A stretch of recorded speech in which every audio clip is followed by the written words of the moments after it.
तो आज हम व्यवहारवाद यानी बिहेवियरिज्म पर बात करेंगे और एक बहुत ही दिलचस्प सवाल का जवाब ढूंढेंगे। क्या हम जो भी हैं वो हमें सिखाया गया है?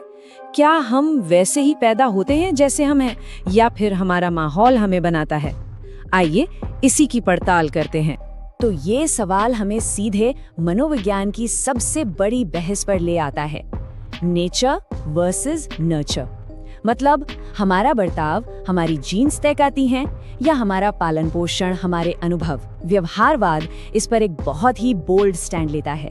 उसका जवाब ना बिल्कुल साफ है, सब कुछ हमारे आसपास की दुनिया से सीखा जाता है।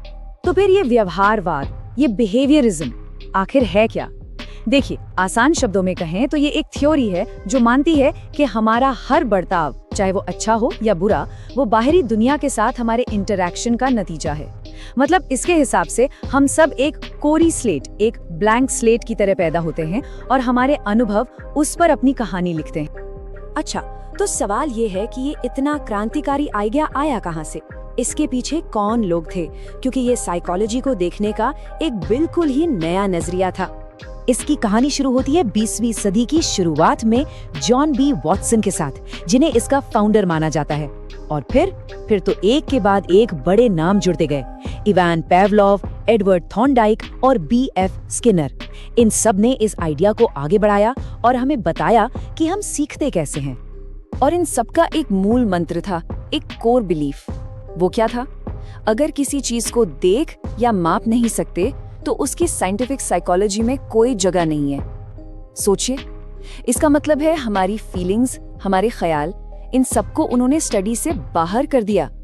उनका मकसद था साइकोलॉजी को फिजिक्स या केमिस्ट्री की तरह एकदम ऑब्जेक्टिव बनाना। तो इसके नियम क्या हुए? बहुत सिंपल। पहला, कुछ भी पैदाइशी नहीं है, सब सीखा जाता है। दूसरा, हमारा माहौल, हमारा एनवायरनमेंट ही हमें बनाता है। तीसरा, हम सीखते हैं कंडीशनिंग के जरिए। और चौथा, जो सबसे जरूरी है, सिर्फ वो ही चीज मायने रखती है जिसे हम अपनी आंखों से देख सके और नाप सकें। तो चलिए अब सीखने के पहले बड़े तरीके को समझते हैं, क्लासिकल कंडीशनिंग। और इसकी कहानी बड़ी मजेदार है। ये कहानी शुरू हुई एक रशियन साइंटिस्ट और उनके कुत्तों के साथ। देखिए, पावलोव ने एक बहुत ही सीधी सी बात नोटिस की। जब कुत्तों के सामने खाना रखा जाता है तो उनके मुंह में लार आ जाती है ना? ये कोई सीखी हुई बात नहीं है, ये तो एक नेचुरल रिफ्लेक्स है। खाना हुआ नेचुरल स्टिमुलस और लार आना हुआ नेचुरल रिस्पॉन्स। फिर पावलोव ने एक छोटा सा एक्सपेरिमेंट किया। उन्होंने क्या किया कि हर बार खाना देने से ठीक पहले वो एक घंटी बजा देते थे। बस इस प्रोसेस को वो बार बार दोहराते रहे, घंटी फिर खाना, घंटी फिर खाना। और फिर आया वो मैजिकल मोमेंट।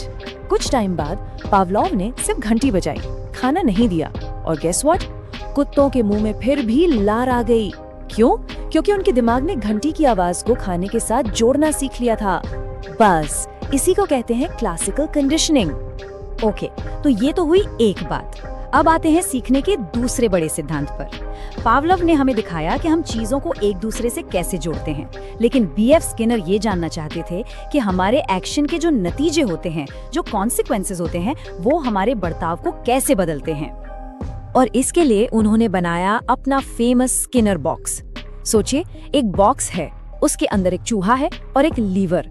अब जब भी चूहा उस लीवर को दबाता तो या तो उसे खाने का एक टुकड़ा मिलता, मतलब एक रिवॉर्ड, या फिर उसे एक हल्का सा बिजली का झटका लगता। बहुत जल्दी ही चूहे ने सीख लिया कि भाई अच्छा नतीजा चाहिए तो क्या करना है और बुरे नतीजे से बचना है तो क्या नहीं करना है। स्किनर के इसी काम से ना बर्ताव को बदलने के 4 तरीके सामने आए।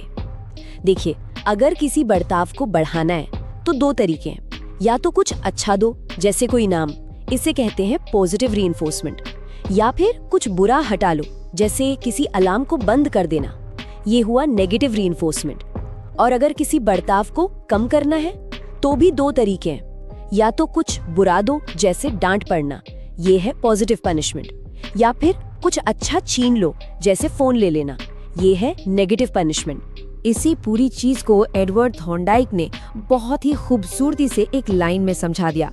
उन्होंने इसे कहा प्रभाव का नियम या लॉ ऑफ इफेक्ट। मतलब सीधी सी बात है, जिन कामों का नतीजा अच्छा होता है हम उन्हें बार बार करना चाहते हैं। अब शायद कोई सोचे कि ये सब तो चूहों और कुत्तों की बातें हैं, हमारी जिंदगी में इसका क्या काम?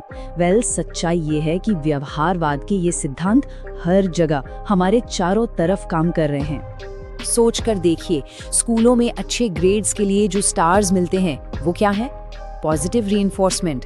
थेरेपी में फोबिया के इलाज के लिए जो टेक्निक्स इस्तेमाल होती हैं वो भी इसी पर बेस्ड हैं। पेरेंट्स जब बच्चों के अच्छे काम पर उनकी तारीफ करते हैं या फिर जब मार्केटिंग में लॉयल्टी रिवॉर्ड्स मिलते हैं, ये सब कुछ बिहेवियरिज्म के ही तो उदाहरण हैं। तो अब सवाल आता है कि इस पूरी थ्योरी का आज के जमाने में क्या मुकाम है? चलिए इसकी ताकत और इसकी कमजोरियों दोनों पर एक नजर डालते हैं। देखिए, बिहेवियरिज्म की सबसे बड़ी ताकत है कि ये साइंटिफिक है, ऑब्जेक्टिव है।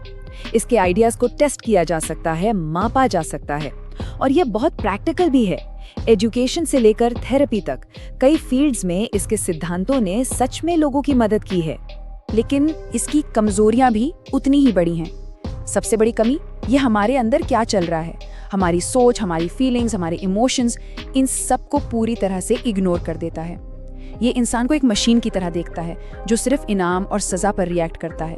और जानते हैं, इन्हीं कमियों की वजह से साइकोलॉजी में एक नई क्रांति आई, और यही एंट्री होती है कॉग्निटिव साइकोलॉजी की। इन दोनों में फर्क क्या है? जहां बिहेवियरिज्म सिर्फ बाहर के बर्ताव को देखता है, वहीं कॉग्निटिव साइकोलॉजी हमारे दिमाग के अंदर झांकती है, हमारी सोच पर, हमारी मेंटल प्रोसेस पर फोकस करती है। तो आज क्या स्थिति है? आज के जमाने में कोई भी साइकोलॉजिस्ट खुद को 100% बिहेवियरिस्ट नहीं कहता, बल्कि बिहेवियरिज्म के जो असरदार आइडियाज हैं उन्हें कॉग्निटिव थियरीज के साथ मिला दिया गया है। और ये मिला जुला नजरिया आज आर्टिफिशियल इंटेलिजेंस से लेकर मॉडर्न थेरेपी तक हर जगह हमारी समझ को बढ़ा रहा है। तो आखिर में क्या कह सकते हैं? यही कि बिहेवियरिज्म ये समझाने में तो शानदार है कि हम अपने अनुभवों से सीखते कैसे हैं, लेकिन ये नहीं बता पाता कि हम जैसा सोचते हैं वैसा क्यों सोचते हैं। तो चलिए इस बातचीत को एक सवाल के साथ खत्म करते हैं।